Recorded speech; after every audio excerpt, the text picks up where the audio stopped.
To caffeine or to sleep? That is the question.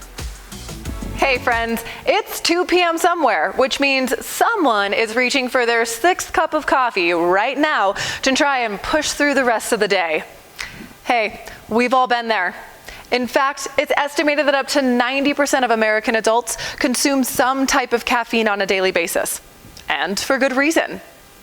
Caffeine is a powerful natural substance that improves mental and physical performance. Just one dose can significantly enhance exercise performance, mental focus, fat burning, and cognitive output for several hours after ingestion. And in our increasingly busy world where we need to perform our best from sunrise to sunset, it's pretty much the easiest thing we can grab to stay functioning. Heck, even the U.S. Special Forces uses it to enhance performance and awareness in their troops. But do we need to be so dependent on caffeine in order to perform each day? In this video, I'm going to explore this question while discussing the sleep and caffeine cycle, when you may prioritize one over the other, and if we even need caffeine the way we think we do. My name is Kelly Benson, and I'm a performance sleep specialist and a proud coffee lover. So I'm excited to dive in. First, why is caffeine loved by so many, and how does it work? Well, caffeine is one of the cheapest, easiest, and safest stimulants available. It's found naturally in over 60 plants, including the coffee bean, tea leaf, and cacao pods. These days, it's readily available in almost every form, including drinks, snacks, chews, gels, sprays, gum, and pills. Caffeine works to help us feel more alert and wired, in part because of how it's received by what are called adenosine receptors, which are located in your brain. Adenosine is a central nervous system neuromodulator that has its own specific receptors. During the day, it builds up in the bloodstream and binds to its receptors, which then slows down neural activity, causing you to feel sleepy. By the end of the day, enough adenosine has been created that your level of sleepiness will reach a critical peak, and you'll soon find yourself drooling on your pillow. However, caffeine has the ability to bind to the same receptors, but without reducing neural activity. The two of them essentially battle it out for the same receptors, with caffeine being a little stronger than its opponent, adenosine.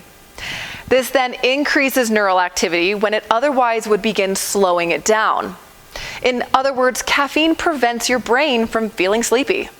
By activating neural circuits, caffeine also causes the pituitary gland to secrete hormones that then cause the adrenal glands to produce more adrenaline.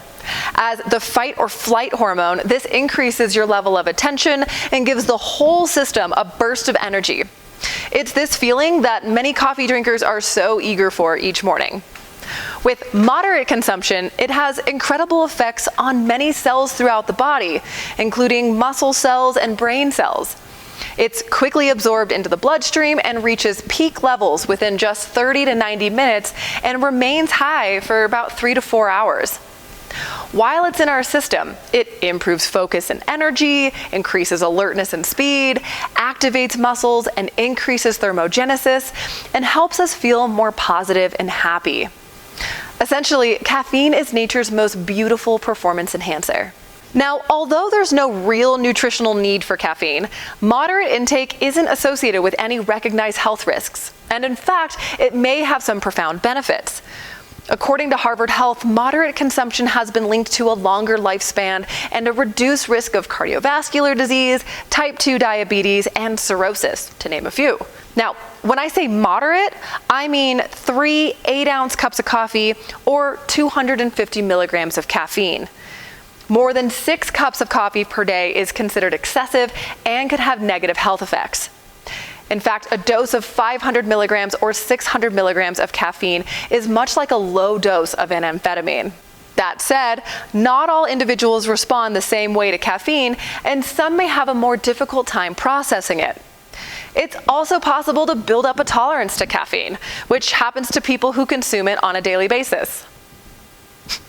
They'll find that it's less effective as a stimulant and may cause withdrawal symptoms like headaches, nausea, and difficulty sleeping if they don't take it for 1 to 2 days.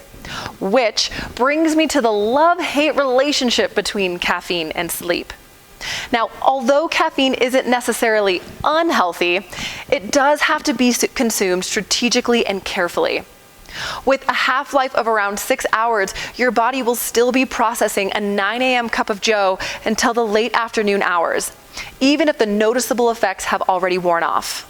Now, for most people who have 1, maybe 2 cups before noon, this won't impact their sleep. However, most American adults are now drinking more cups of coffee and consuming them well into the afternoon to get through all of life's increasing obligations with some semblance of high performance. When you increase your caffeine dose and you consume it later in the day, your sleep is guaranteed to be negatively impacted. Those adenosine receptors, which should be helping you to feel sleepy, aren't able to because they're blocked by the caffeine compounds. This will cause you to feel wired and alert, much like someone with insomnia, when you should be getting tired. Studies have even shown that caffeine may delay the timing of your internal body clock, which signals to your brain when it's time to go to bed, leading to a possible circadian rhythm disorder that may stick around even if you stop consuming caffeine. Now, to make matters worse, caffeine can also restructure the architecture of your sleep entirely and reduce the amount of deep sleep, which is the phase that's critical for physical and mental rejuvenation. Consuming caffeine 6 hours before bedtime has been shown to reduce total sleep time by at least 1 hour and cause greater micro-arousals through the night, leaving you nice and groggy the next day. And the older or more sensitive you are to caffeine, the stronger these effects will be too. By overdoing it on caffeine and not sleeping well, you'll initiate a painful cycle of caffeine dependency and deteriorating sleep.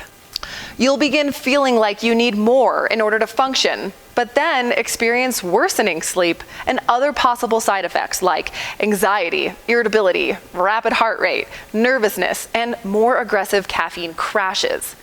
Soon, the caffeine won't even give you that same enjoyable high as before, and you'll develop a caffeine tolerance. Around this time, you'll realize that your performance levels are starting to decline, and you may be well on your way to developing a more chronic poor sleep pattern.